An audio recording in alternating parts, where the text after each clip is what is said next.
Good morning, you're welcome. It's Monday, 4th November 2024. This is the GH Today News, and my name is Nanama Acquah. Here is what we have coming up in the headlines.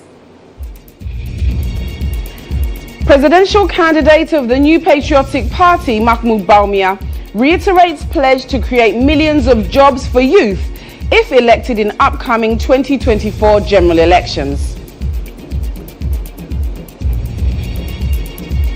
And 5 persons reported dead with 30 others on admission at Acquah Polyclinic due to outbreak of cholera. Do stay with us.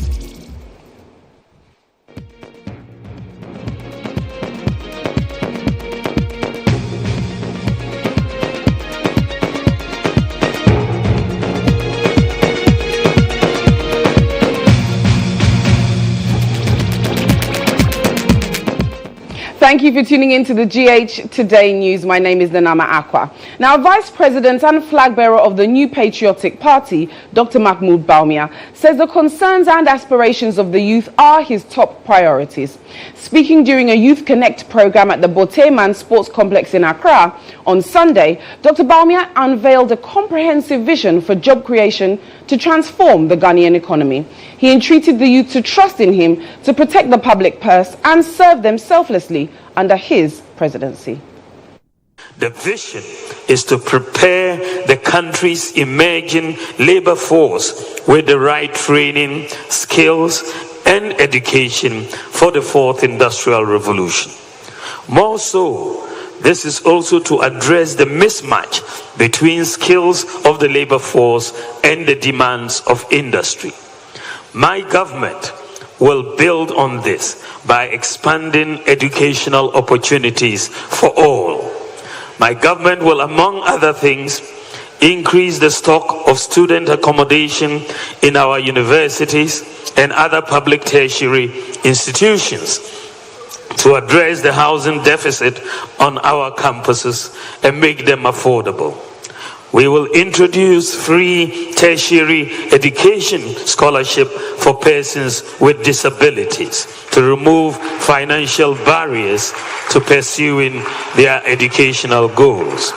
We will also set a quota for the recruitment of persons with disabilities in all government recruitment and also provide incentives to the private sector to recruit persons with disabilities. We will expand the eligibility for the student loan scheme to include all post-secondary students, including certificate and diploma programs, and prioritize and direct a significant proportion of national scholarship schemes towards training and skills development. We'll protect and enhance the free SHS and free TVET, which is truly transforming lives and changing the life outcomes for millions of people. We'll continue to develop additional infrastructure for our educational institutions to meet the increased numbers that are resulting from the free senior high school policies.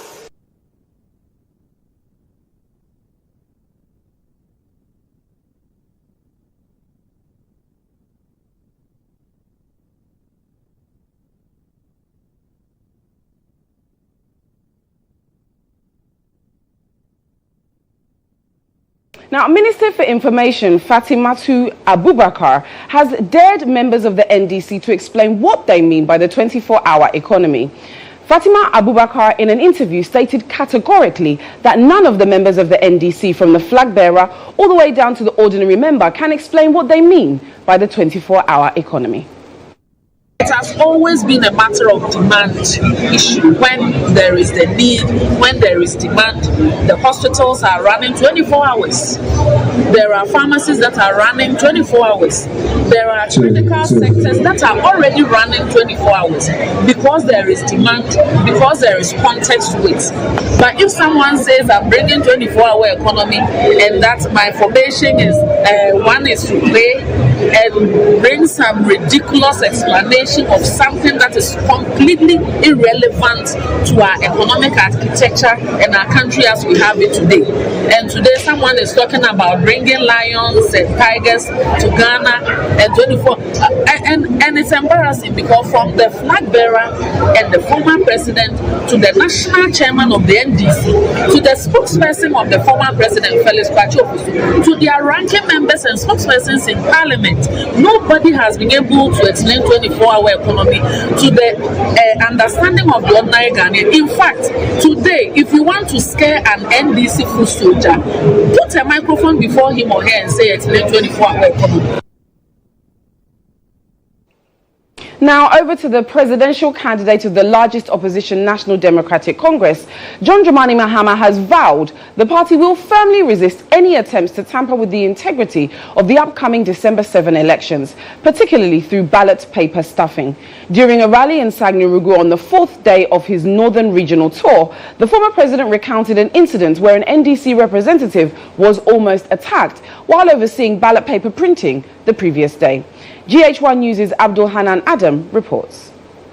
With barely 4 weeks to Ghana's next general elections, John Mahama, while addressing a rally at Kasalago in the Sanarago constituency, vowed his party, which is the National Democratic Congress, will not allow any ballot stuffing incidents to go unchecked, as he claims happened in the 2020 general elections. The former president, who is once again vying for the presidency, emphasized that the NDC will closely monitor voting processes and take necessary measures to ensure transparency. Election day, we caught NPP agents with ballot papers in their hands. We reported them to the police. Nothing happened to them. So this election, we are not taking any chances. Just yesterday, one of our election supervisors went to inspect one of the printing houses, and an NPP person came there and wanted to assault him. We know that when they print the excess ballot papers, instead of shredding them in front of the agents, they keep them and hand them over to the NPP. We are not going to allow that to happen this year. Nobody is going to get hold of any extra ballot papers to go and dump them into any ballot box. This year, we are all going to be vigilant. However, Mahama has fired back at President Akufo-Addo over remarks suggesting Mahama has no level.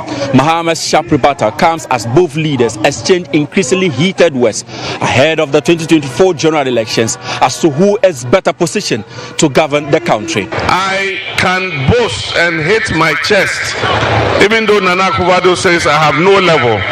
Even with no level, when I was president of this country, things were far better in Ghana than they are today.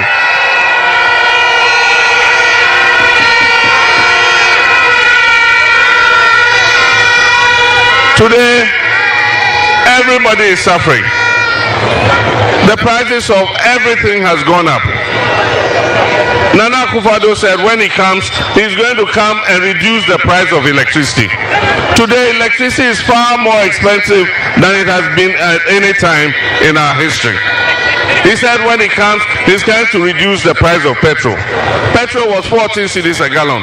Today, you need more than 70 cedis to buy 1 gallon of petrol. With tensions already rising, Mahama is urging the electorate to consider their current living conditions and vote wisely in the December 7 polls. Reporting for GHOne News, Abdul Hanan Adam, Kasalago.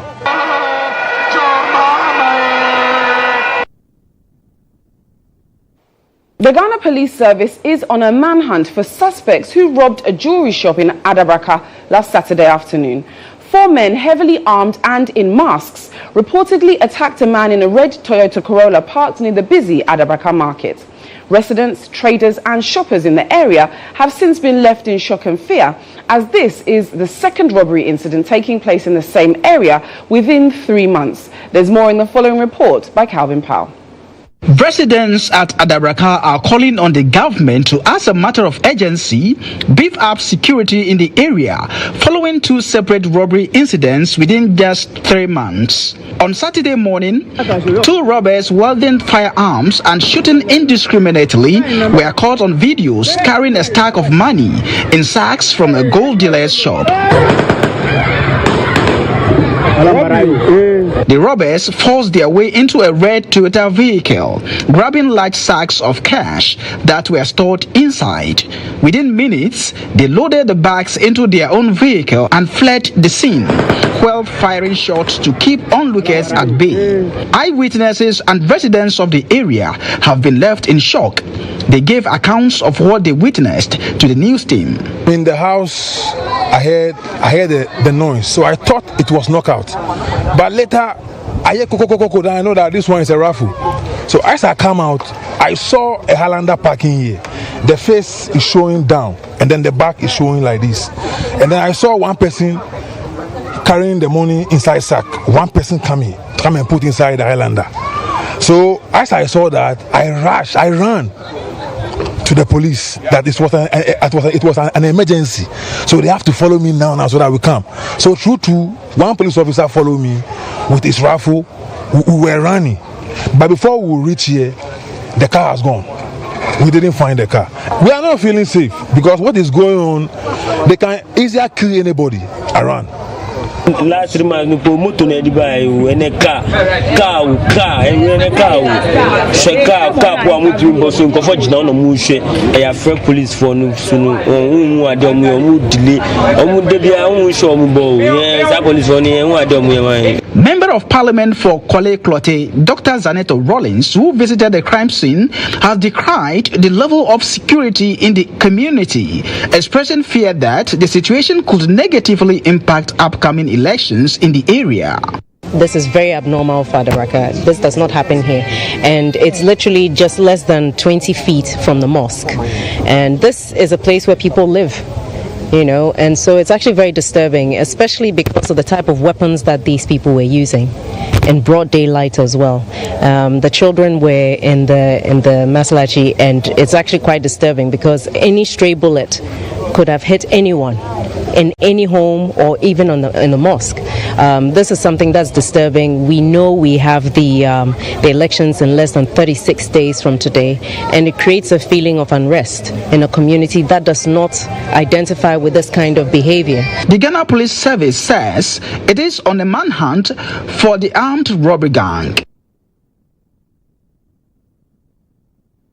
On to matters on health, 5 people have been confirmed dead, while 30 are on admission at Acquah Polyclinic and Mother and Child Hospital due to a cholera outbreak in Acquah, in the Awutu Senya East municipality of the Central Region.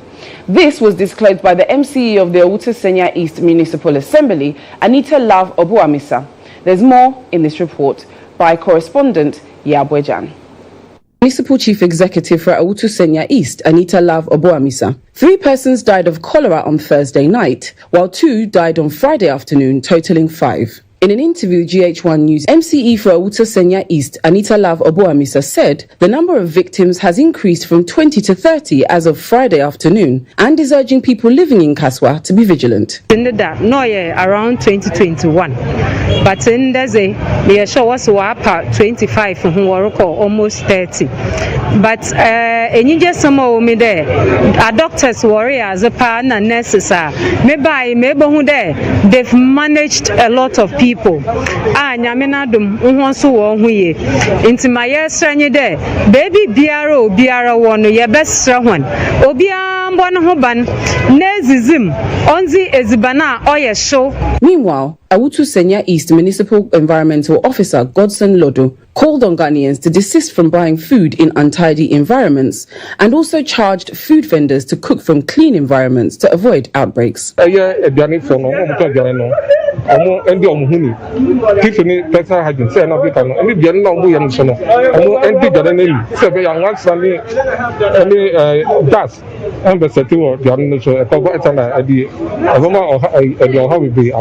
body of the deceased has been deposited at the mortuary for autopsy and preservation.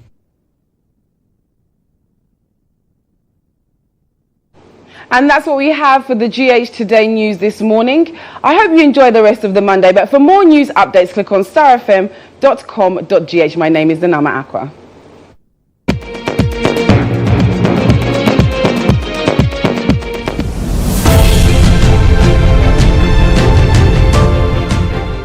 GHOne OV van has been one of the best vans I've used personally in this country. It runs a system where we are able to run on Dante to be able to do our broadcast mixed well also from this van. I've used this OB van for quite a number of big productions, i.e. 3 music awards, the late President Rollis' state funeral, Emmys Africa Awards, and a number of them. My experience with the GHOne van has been the state of the art equipment they have. Personal experience is you can use it for both indoor and outdoor, all events, conferencing, like anything you need a van to work for you, GHOne provides it. My experience with the van has been very good. Why? Because it has a number of facilities that I may not get in other vans. You know, the van has a very wide bench that can accommodate all my technical crew, ICCU, switcher, graphics, CG, and all of that. And then it also has a studio, a green room studio that comes with TriCaster. So if you want somebody to do commentary on a live event, you can put that presenter who's in that studio as well and get that running. To give an experience to our audience, we're also watching on TVs and online. Work with an Exo technology system which makes your video mixing with Panasonic cameras, like a lot of other stuff in terms of content you need to get also for your live broadcasts. I prefer the GHOne van to a lot of other vans I've used, or even doing my own setup on a tabletop setup, because on a production you see a number of people in the van, and so if you have a very small van, it means that it's going to be choked, and that will affect the creativity as well. The price has been discounted as well to accommodate varied budgets, and so no matter the budget you have, I understand you can have the track and do business with it. It looks huge but very affordable. Cost is really affordable. My experience with it, EMI Awards last year, super excellent. Try it, call them, and I'm going to give you the best of price. Really affordable.